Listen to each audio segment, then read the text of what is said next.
दुनिया के हुक्मरान जो है आज न्यूक्लियर बमों की और दूसरे हथियार मौलिक हथियारों की गिनती करते हैं दिन रात एक दूसरे को दोष दिखाने के लिए, जिससे वो भी तबाह हो जाएगा और दुनिया को तो होना ही होना है। जैसे पीछे जंग में हुआ, नतीजा क्या हुआ? जितना इतने बड़े जंगे हैं जिसमें लाखों लोग मर गए और हासिल क्या हुआ?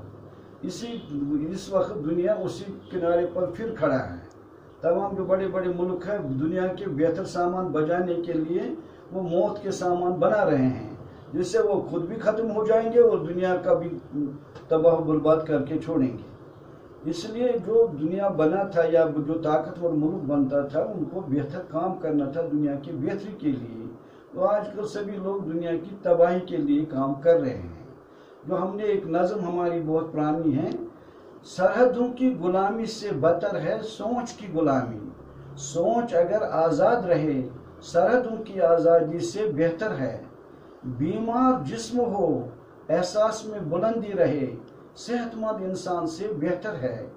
कहाँ काम आती है दुनिया के हुक्मरानों को सरहदों की आज़ादी, है सोच में उनकी गुलामी जो हर रंग में नजर आती है। महल हिल जाएंगे अरब के शहंशाहों के जब तूफान उठेगा सहराओं में। बच्चे बच्चे की जुबान पर जब सदाए हक गूंजेगा तब फूल खिलेंगे रेगिस्तानों में।